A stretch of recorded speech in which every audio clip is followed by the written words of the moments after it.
April 4th, 1945. American soldiers of the 4th Armored Division were hunting scattered German units through the forests of Thuringia when they smelled it. A stench so overpowering that battle-hardened men began vomiting on the roadside. They had no idea they were about to walk into a place that would redefine human evil. In the final months of World War II, as Allied forces pushed deeper into Nazi Germany, they stumbled upon a network of camps that Hitler had tried desperately to hide. What they found inside would haunt them for the rest of their lives and force the world to confront the darkest chapter in human history. To understand what the liberators found, we must first understand how systematically evil was engineered. When Adolf Hitler seized power in 1933, he brought with him an ideology built on racial hierarchy and the elimination of those deemed undesirable. Jews, Roma, homosexuals, political dissidents, disabled individuals, all were marked for persecution. By 1942, Nazi leadership had formalized what they called the final solution, a bureaucratic euphemism for industrialized genocide. They constructed a network of 6 extermination camps in occupied Poland: Auschwitz-Birkenau, Treblinka, Sobibor, Belzec, Chelmno, and Majdanek. These were factories of death, designed for one purpose: to murder millions as efficiently as possible. What most people don't realize is the scale. The Nazi regime operated over 42,000 camps and subcamps across occupied Europe. 6 million Jews were murdered. Add to that 5 million Soviet POWs, ethnic Poles, Roma, disabled individuals, and political prisoners.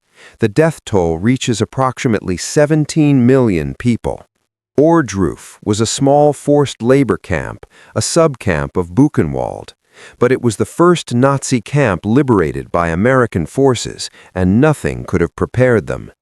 Captain Alois Lethen of the Signal Corps described walking through the gates. The smell hit us first. Then we saw the bodies, stacked like cordwood, 30 or 40 high. The survivors were skeletal, weighing between 60 and 80 pounds. Many were too weak to stand.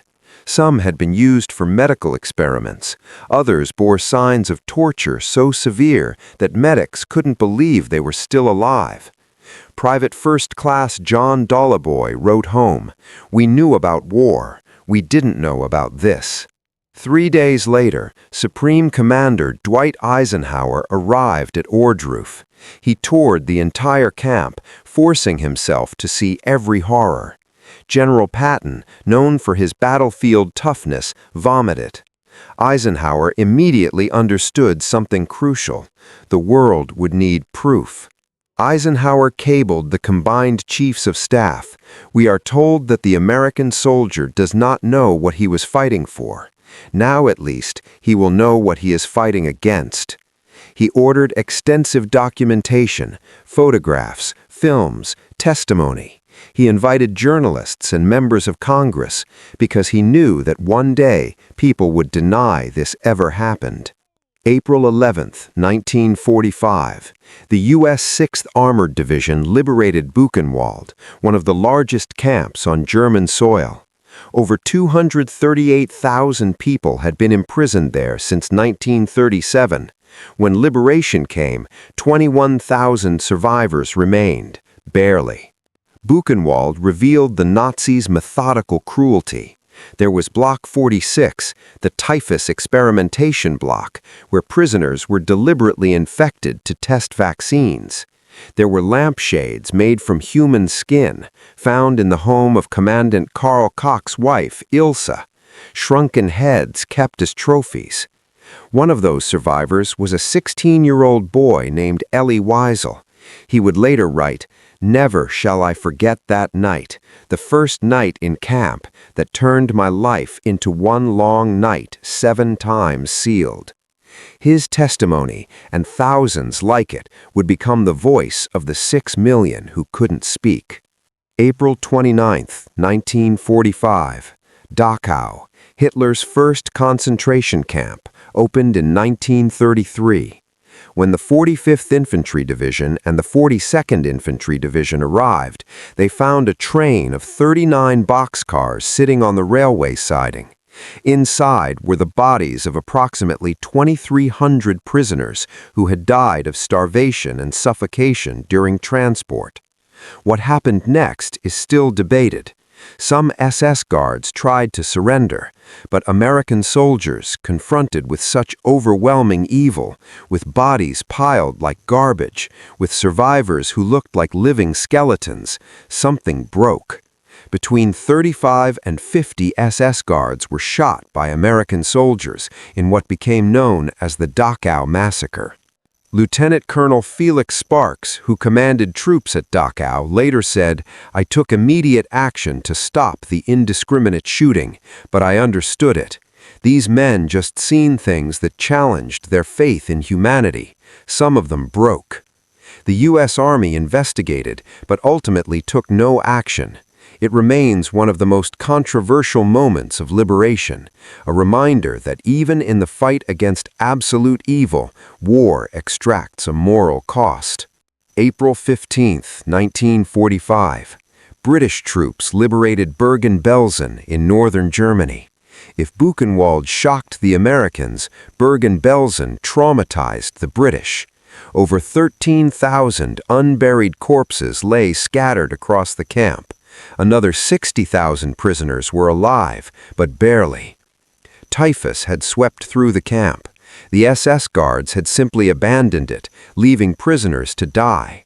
British forces found themselves in an impossible situation, liberators who couldn't save everyone. Despite desperate medical efforts, 14,000 more prisoners died in the weeks after liberation, freed but too damaged to survive. Among the dead was 15-year-old Anne Frank, who had survived Auschwitz only to die of typhus at Bergen-Belsen just weeks before liberation.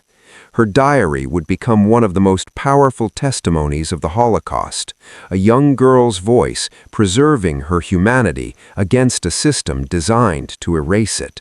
January 27, 1945. Soviet troops arrived at Auschwitz-Birkenau in occupied Poland 3 months before the Western Allies reached the camps in Germany. The Nazis had already fled, destroying evidence, burning documents, demolishing gas chambers. But they couldn't hide everything. Auschwitz was the largest extermination camp, truly a factory of death. It had 4 gas chambers, each capable of killing 2,000 people at once. The bodies were burned in massive crematoria. On some days, the Nazis murdered 10,000 people. The smoke from the chimneys was visible for miles. Soviet soldiers found 7,000 survivors, too sick to join the death marches. They found warehouses filled with belongings, 836,000 women's coats and dresses, 370,000 men's suits, 7.7 tons of human hair packaged for sale to German textile companies, evidence of approximately 1.1 million murders. The liberators never forgot what they saw. Many suffered what we now recognize as PTSD. Lieutenant Colonel William Cowling wrote, "I've seen death in combat, but this was something different. This was industrialized murder. It broke something in me that never fully healed." The documentation ordered by Eisenhower became crucial evidence at the Nuremberg trials. For the first time in history, leaders were held accountable for crimes against humanity.